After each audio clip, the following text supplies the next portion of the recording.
Welcome back. Today we have a new book for me. I've only read this twice and it's a bit longer. Don't have any idea where I found it, but it is called Mr. Willowby's Christmas Tree. So I'm going to get right into it and read this next. Mr. Willowby's Christmas Tree by Robert Barry.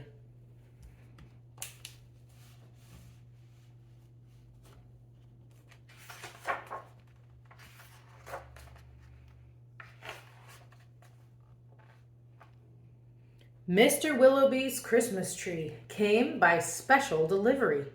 Full and fresh and glistening green, the biggest tree he had ever seen. He dashed downstairs to open the door. This was the moment he'd waited for. A magnificent tree, splendid, he cried. Please, sir, won't you carry it right inside? I think it might look best this year, right in the parlor corner here. But once the tree stood in its place, Mr. Willowby made a terrible face. The tree touched the ceiling, then bent like a bow. Oh, good heavens, he gasped. Something must go. Baxter the butler was called on in haste to chop off the top, though it seemed quite a waste. That's great, Mr. Willowby cried with glee. Now we can start to trim my tree. When the trimming was well underway, the top was placed on a silver tray.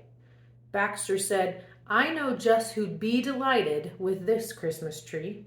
So it was presented to Miss Adelaide, Mr. Willowby's upstairs maid. Won't this tree be a pretty sight when I have trimmed it later tonight? But the top, oh dear, I'm so afraid will have to be cut, sighed Miss Adelaide. And so with scissors sharp and long, she snipped off the top while she hummed a song. The top was set out the very next day in back of the house to be thrown away. That little treetop caught the eye of Tim the gardener passing by. He certainly was not about to see that little tree thrown out. He hurried home straight away to see what Mrs. Tim would say.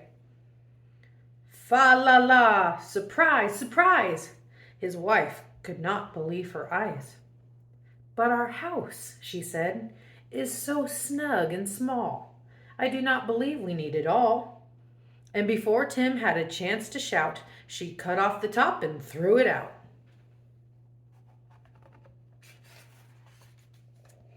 Barnaby Bear was paddling by. It almost hit him in the eye. Now, who would throw a tree away so very close to Christmas Day? I'll take it home, that's what I'll do. Look, Mama Bear, I've a present for you.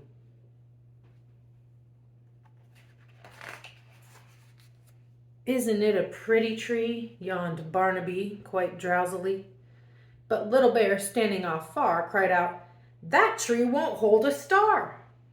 Barnaby said, Let's cut a hunk off of the bottom here at the trunk. But Mama Bear just shook her head and sliced the treetop off instead.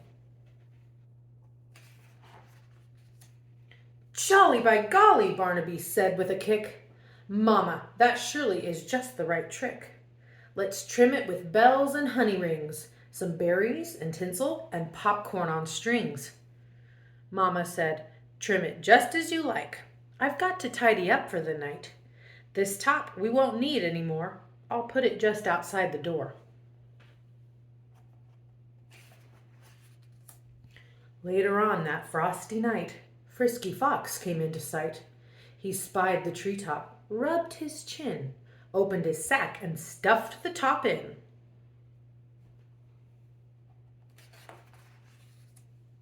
He scampered home and jumped his gate. This Christmas present couldn't wait. It's even better than mincemeat pie, said Mrs. Fox with a happy sigh. Then the foxes saw that their Christmas prize was just a wee bit oversize. There, my dears, don't you worry. I'll fix this top now in a hurry. Benjamin Rabbit found it then, just outside the fox's den. It seems, he thought, most certainly Santa left that for my family. Look, he cried, see the tree I found? With that he called his family round. Then there was a merrymaking, rollicking, frolicking, carrot-shaking celebration around the tree. All were as happy as rabbits can be. Benjamin Rabbit, with his own hand, sliced a carrot and made a stand. Now let's see how this will look in our little chimney nook. But right away the children cried, "Look, it's leaning off to one side." "It's too tall, that's all," said Mrs. Rabbit. And as though it were a summer carrot, she gave it a chop and threw away the top.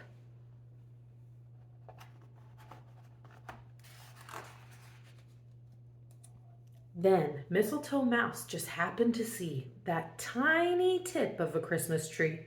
He pulled it through the snow and ice, up some stairs. He fell down twice. At last he reached his cozy house. "It's just the right size," said Mrs. Mouse. Then at the top, if you please, they put a star made out of cheese.